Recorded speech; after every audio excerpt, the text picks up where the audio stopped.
the miraculous tale of Sister Wilhelmina Lancaster's incorruptible body.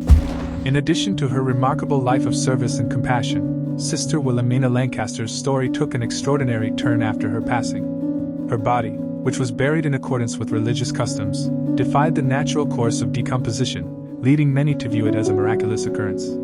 This phenomenon has captivated believers and skeptics alike, further cementing Sister Wilhelmina's legacy as a symbol of faith and devotion. For years after Sister Wilhelmina's burial, her tomb was exhumed to make way for a new memorial site. To the astonishment of those present, her body was found to be incorrupt, undisturbed by decay, and exhibiting a state of preservation that defied scientific explanation. The sight of her serene face and supple skin left onlookers awestruck, prompting whispers of a divine intervention. The preservation of Sister Wilhelmina's body has sparked intense debate among scientists, theologians, and believers. While skeptics argue that natural phenomena or environmental factors could have contributed to the preservation, others interpret it as a sign of divine grace. All right, now to this surprising discovery that is defying the laws of science.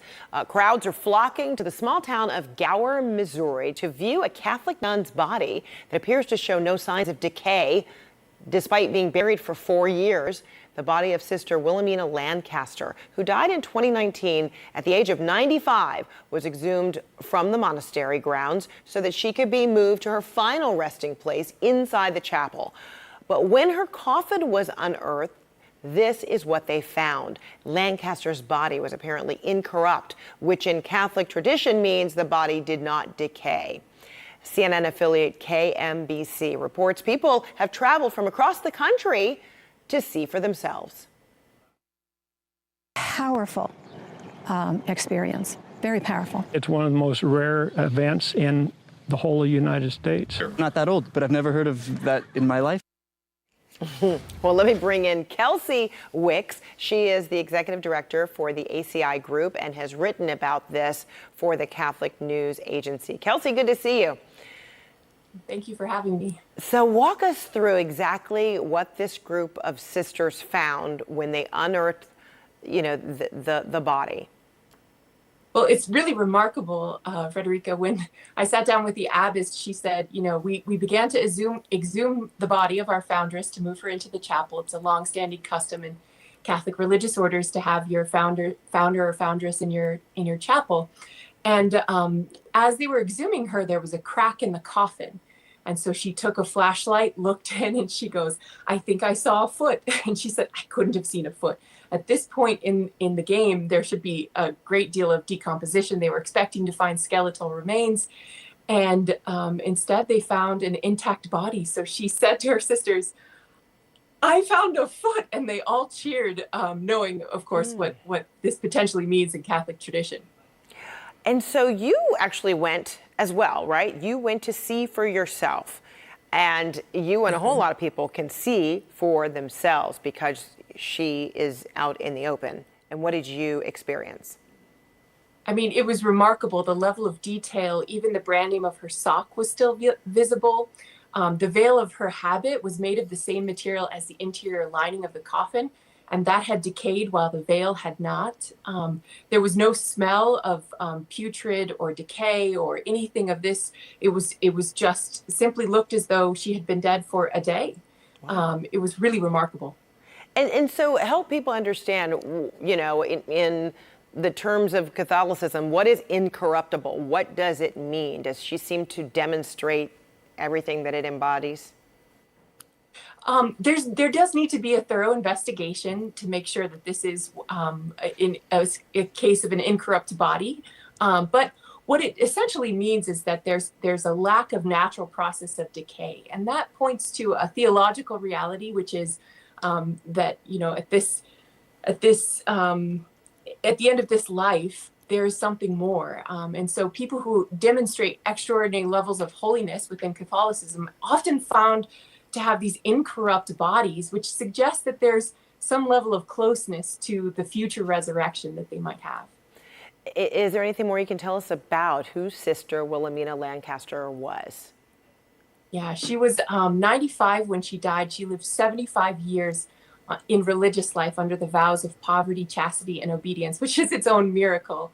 And at the age of 70, she founded this congregation of Benedictine sisters. They're known for their chart-topping Gregorian chant albums, but they've also now become known for the body of this woman in an unnatural state of decay, and who is giving hope to Catholics and non-Catholics around the country that maybe God is active. Wow. So what comes next for Sister Wilhelmina? I mean, what will the process look like to determine if she, in fact, is an incorruptible? You know, what does it take to ultimately be declared a saint?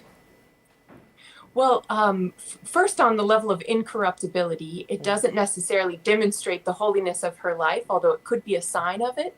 So in order for her to be canonized, she'll have to go through a process that will begin after the 5th year of her death, that will go through all of her writings, her virtues, her life, to see if there's anything in there that is contradictory to the Christian way.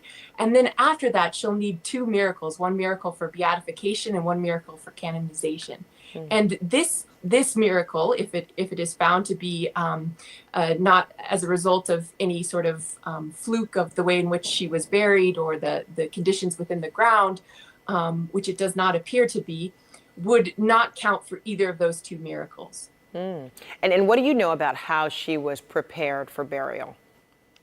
So the abbess told me, and it's been confirmed by the person who signed her death certificate, that she was not embalmed and that she was laid in a simple coffin and without a concrete sarcophagus around it and placed into the ground. And CNA did a series of interviews with morticians around the country, and many of them expressed their shock at the fact that a body that was not embalmed would be at this point of lack of decay.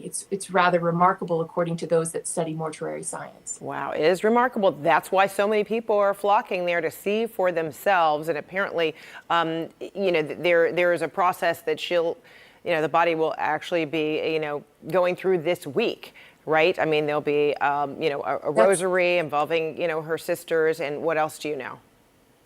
So what's fascinating is there will be 20,000 visitors by the end of this weekend, they are anticipating. So they've had to set up a whole meet and greet system. They have porta potties now on the property. There are people in lines, volunteers feeding them just to be able to walk through and catch a glimpse of Sister's body and to pray in front of it.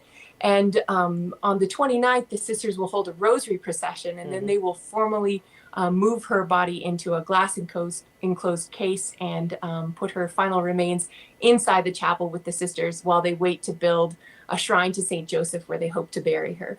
Wow, that's incredible. And then potentially other things could happen within the next year, because you mentioned the whole, 5th year after one's death, potentially the process of canonization if it comes to that. So, wow, That's what a right. journey.